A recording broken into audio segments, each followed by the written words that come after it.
To begin, I'd like to say on behalf of Gloria and her family, the Breton boys, and my mom in North Carolina who couldn't be here because of a minor but incapacitating injury, the Perleone family, we all want to thank you for your support and your counsel over the last few months, but especially this past week.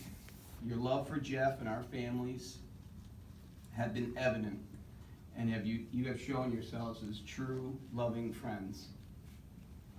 I am truly honored to be serving the family in this capacity during this time. I've heard it said in moments such as these that there are two things we should strive to achieve collectively.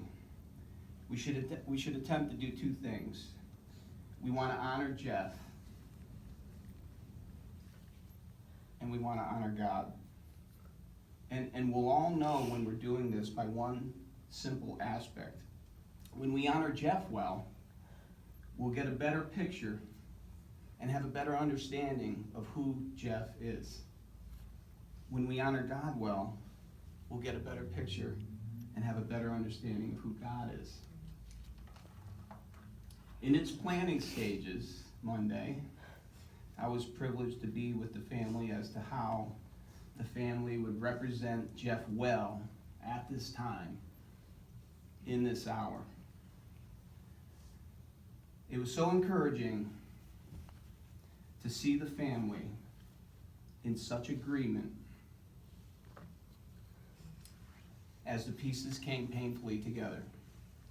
To be in such agreement speaks volumes about Gloria, Michelle, Jonathan, and Julia.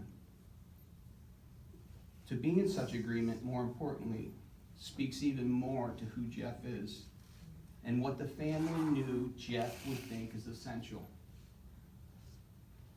The music you heard, if you did hear it during the calling hours, that was Jeff. That was Jeff's recorded music.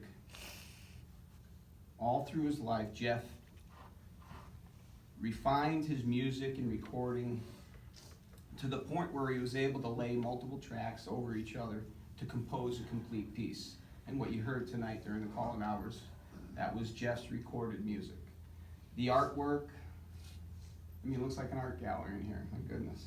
The artwork has been a part of Jeff since I was a teenager, since I was growing up, when I would hang up his artwork in my bedroom, much to my friends' amazement.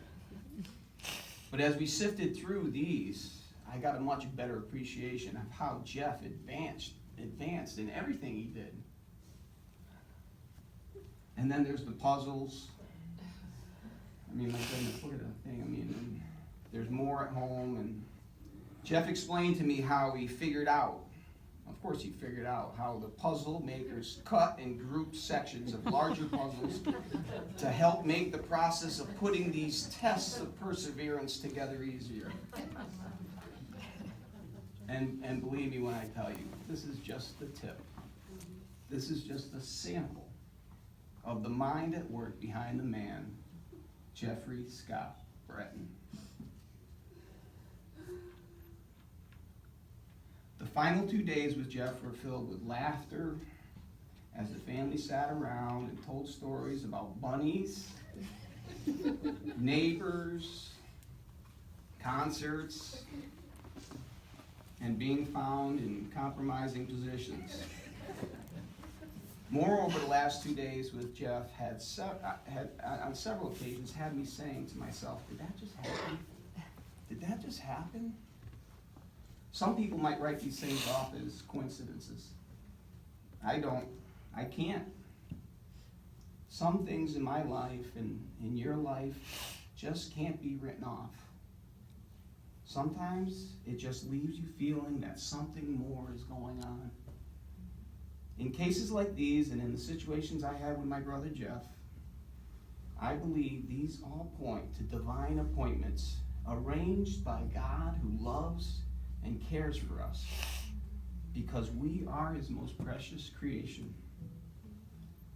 Appointments that leave us feeling that we were meant to be in a certain place at a certain time for a specific purpose. I believe this moment in time, right here, right now, is a divine appointment.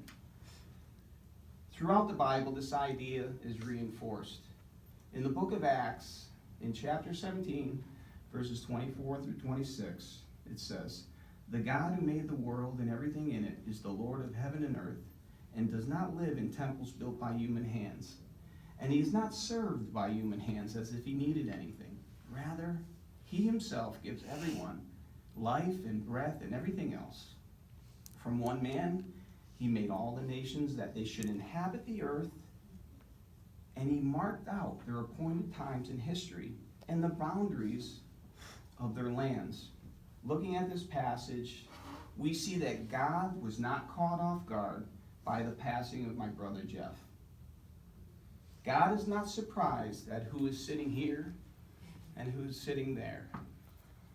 God is not confused at why some here are sad and why some here are mad. Why some cry and others shrug. The God of the Bible is a big God with capable hands.